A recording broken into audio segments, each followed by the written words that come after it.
हरिओम। नमस्कार मित्रों, प्रणाम। जय श्री राम, जय बद्री केदार। मित्रों, एक बार पुनः आपका स्वागत करता हूं श्री शक्ति आध्यात्मिक चैनल पर, जहां पर कि मैं आपको ज्योतिष से संबंधित, आध्यात्म से संबंधित छोटी छोटी जानकारियां प्रस्तुत करता हूं।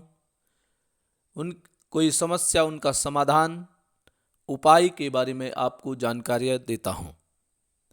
इसी कड़ी में मित्रों, आज जो चर्चा का विषय है वो है द्वितीय भाव अर्थात धन भाव में बुध शुक्र बृहस्पति ग्रह, या एकादश भाव लाभ भाव में आय भाव में बुध शुक्र बृहस्पति ग्रह जिस जातक के होते हैं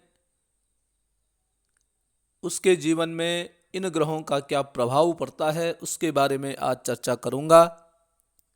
वीडियो प्रारंभ करने से पहले आपसे वही निवेदन, वही अनुरोध, यदि आपने अभी तक चैनल को सब्सक्राइब नहीं किया है तो मित्रों प्लीज़ चैनल को सब्सक्राइब करें, वीडियो को पूरा देखें, अधिक से अधिक देखें।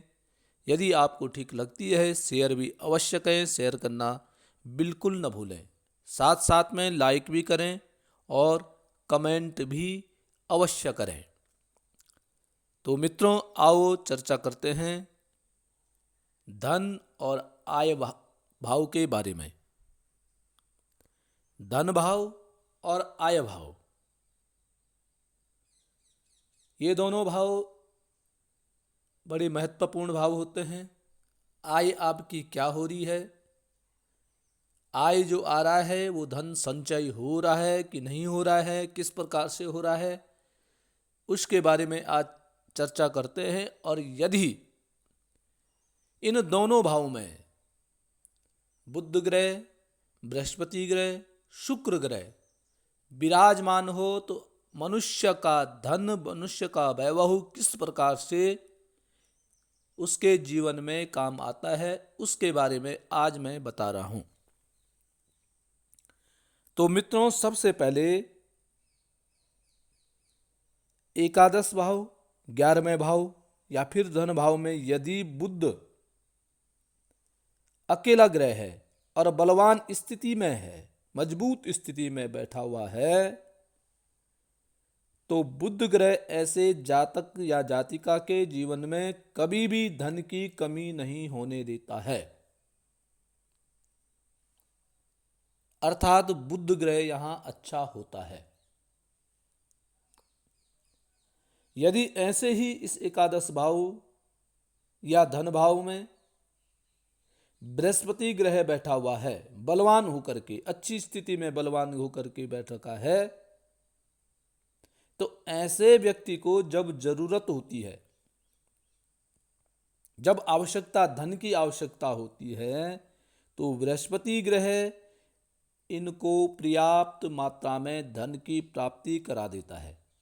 अर्थात आवश्यकता अनुसार धन की प्राप्ति कराने वाला ग्रह है बृहस्पति। और यदि इसी एकादश भाव में शुक्र ग्रह बैठा हुआ है या धन भाव में शुक्र ग्रह बैठा हुआ है, बलवान स्थिति में है, तो ऐसे व्यक्ति का जो है शौक होते हैं, भौतिक शौक जो होते हैं,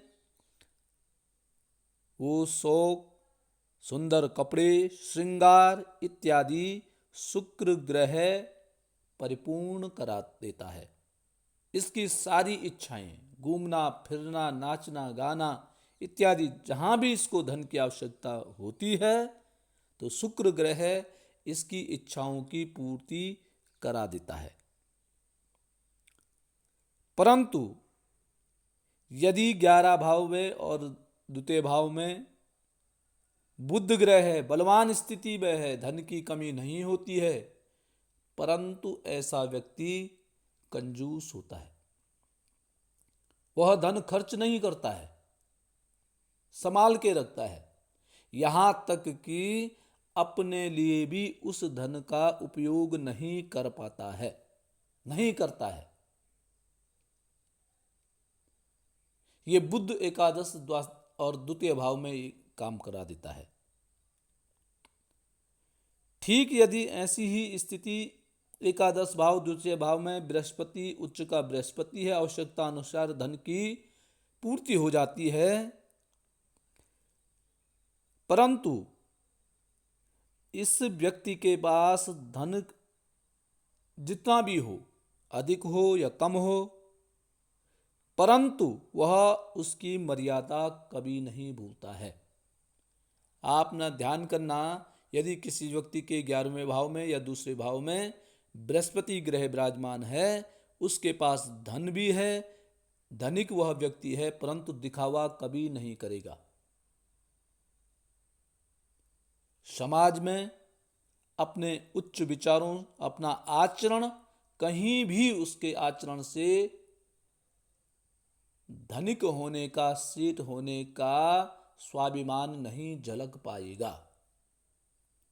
तो बृहस्पति ग्रह ऐसे स्वभाव मनुष्य को बना देता है दूसरे भाव में और एकादश भाव में होने से। और अब आप फिर बात करते हैं शुक्र ग्रह की, कि शुक्र ग्रह यदि एकादश भाव में या द्वितीय भाव में बैठा हुआ है, इसकी इच्छाओं की पूर्ति तो हो पाती है। वस्त्र इत्यादि, घूमना फिरना, शौक श्रृंगार, सबकी पूर्ति शुक्र कर देता है। परंतु ऐसा जो व्यक्ति है वो धन को इकट्ठा नहीं कर पाता है। धन एकत्रित उसके पास हो ही नहीं सकता है। जैसे धन आता है तो उससे पहले ही वो कोई नई चीज, नई वस्तु को खरीदने की शुरुआत करने लग जाता है। तो एकादश भाव में और द्वितीय भाव में यदि शुक्र ग्रह विराजमान है तो ऐसे व्यक्ति को धन संचय करने में, धन को इकट्ठा करने में, अर्थात बचत वह नहीं कर पाता है। बुद्ध हो तो आदमी कंजूस हो जाता है, इतना कि कहीं जरूरत भी हो तो धन को बड़ी मुश्किल से वह खर्च करता है। बृहस्पति ग्रह ठीक है, वह न कोई ज़्यादा दिखावा करता है और ना ज़्यादा बचत करने वाला होता है।